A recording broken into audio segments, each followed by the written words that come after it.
যুক্তরাষ্ট্র ও ইরানের মধ্যে সাময়িকভাবে সংঘাত থেমে যাওয়ার ইঙ্গিত, মার্কিন ডলারের দুর্বলতা এবং যুক্তরাষ্ট্রের কেন্দ্রীয় ব্যাংক ফেডারেল রিজার্ভের আসন্ন সুদের হার সংক্রান্ত সিদ্ধান্তের অপেক্ষায় আন্তর্জাতিক বাজারে স্বর্ণের দাম বেড়েছে। সোমবার আন্তর্জাতিক স্পট মার্কেটে প্রতি আউন্স স্বর্ণের দাম 0.9% বেড়ে $4,087 পৌঁছেছে।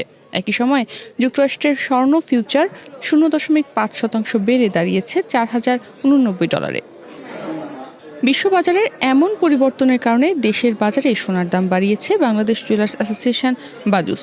27 জুলাই সোমবার সকাল 10টা থেকে ভ্যাটসহ 22 ক্যারেটের প্রতি ভরি সোনার গহনার দাম 2,216 টাকা বাড়িয়ে নতুন দাম নির্ধারণ করা হয়েছে 2,23,074 টাকা। সোনার গহনার মতো দেশের বাজারে রূপার গহনার দামও ভ্যাটসহ নির্ধারণ করা হয়েছে। ভ্যাটসহ 22 ক্যারেটের প্রতি ভরি রূপার গহনার দাম 59 টাকা বাড়িয়ে নতুন দাম নির্ধারণ করা হয়েছে 4,666 টাকা।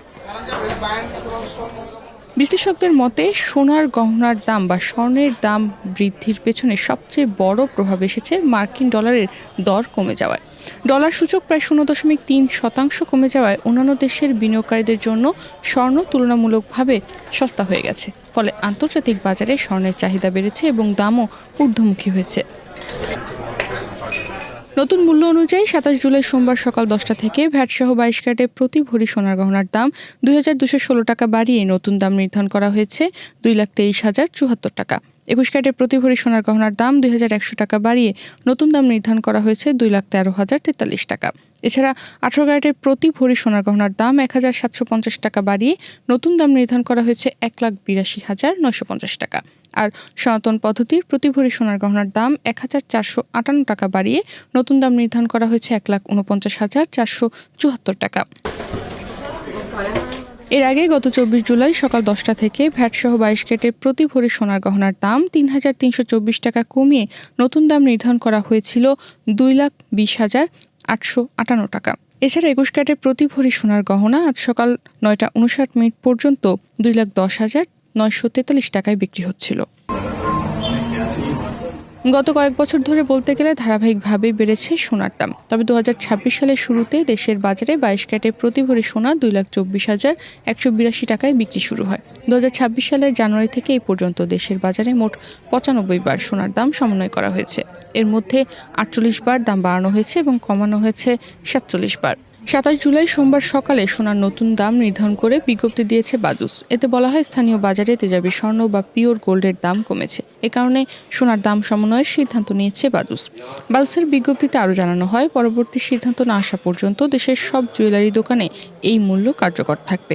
অলংকারের ডিজাইনের উপর ভিত্তি করে মজুরিও যুক্ত হবে, তবে বিক্রয় মূল্যের সঙ্গে ভ্যাট অন্তর্ভুক্ত থাকায় গ্রাহকদের আলাদাভাবে কোনো ভ্যাট দিতে হবে না। বাজার বিশ্লেষকদের মতে যুক্তরাষ্ট্র ও ইরানের মধ্যে সামরিক উত্তেজনা কিছুটা কমার ইঙ্গিত বাজারে স্বস্তি ফিরিয়েছে। রয়টার্সকে ইরানের এক জ্যেষ্ঠ কর্মকর্তা জানিয়েছেন, যুক্তরাষ্ট্র হামলা বন্ধ রাখলে ইরানও পাল্টা হামলা চালাবে না। অন্যদিকে প্রেসিডেন্ট ডোনাল্ড ট্রাম্পের উপদেষ্টারা সম্ভাব্য লক্ষ্যবস্তু কমে আসা এবং যুক্তরাষ্ট্রের অস্ত্র ভাণ্ডারের ওপর চাপের বিষয়টি তুলে ধরার পর যুক্তরাষ্ট্র বোমা হামলা সাময়িকভাবে স্থগিত করেছে। এই পরিস্থিতির প্রভাবে আন্তর্জাতিক বাজারে অপরিশোধিত তেলের দাম একদিনেই 4% বেশি কমেছে। তেলের দাম কমায় মূল্যস্ফীতির চাপ কিছুটা কমার প্রত্যাশা তৈরি হলেও একই সময় মার্কিন ডলার দুর্বল হওয়ায় স্বর্ণের প্রতি বিনিয়োগকারীদের আগ্রহ বেড়েছে। ডলার সূচক 0.3% কমে যাওয়ায় অন্যান্য মুদ্রার ক্রেতাদের জন্য স্বর্ণ তুলনামূলকভাবে সস্তা হয়ে ওঠে। ফলে চাহিদা বাড়ে এবং দামও ঊর্ধ্বমুখী হয়। কেসিএম ট্রেডের প্রধান বাজার বিশ্লেষক টিম ওয়াটারার এ বিষয়ে বলছেন, বর্তমানে তেলের দাম কমা এবং মার্কিন ডলারের দুর্বলতা দুই দিক থেকেই স্বর্ণ সুবিধা পাচ্ছে। তবে দীর্ঘমেয়াদে স্বর্ণের দামের গতিপথ অনেকটাই নির্ভর করবে তেলের বাজার ও মধ্যপ্রাচ্যের ভূরাজনৈতিক পরিস্থিতির উপর। স্থায়ী শান্তি প্রতিষ্ঠিত না হওয়া পর্যন্ত স্বর্ণ বাজারে অস্থিরতা অব্যাহত থাকতে পারে বলেও তিনি মনে করেন। এদিকে বিনিয়োগকারীদের নজর এখন 28-29 জুলাই অনুষ্ঠিতব্য ফেডের নীতি নির্ধারণী বৈঠকের দিকে। বাজারের অধিকাংশ অংশগ্রহণকারী মনে করছেন এবার সুদের হার অপরিবর্তিত রাখা হবে।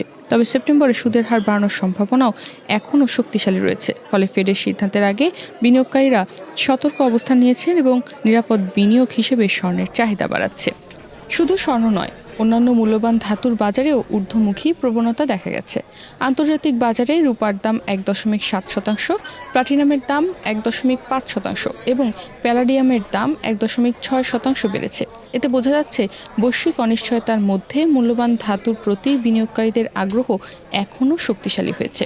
আর বিশ্ববাজারে যখন বিনিয়োগকারীদের সোনার প্রতি আগ্রহ বাড়ে তখনই সোনার দাম আবারও বাড়তে থাকে। আর বিশ্ববাজারে সোনার দাম বাড়লে দেশের বাজারেও সোনার দাম আবারও বৃদ্ধি পাবার সম্ভাবনা রয়েছে। তনিমা রহমান, বাংলাদেশ প্রতিদিন।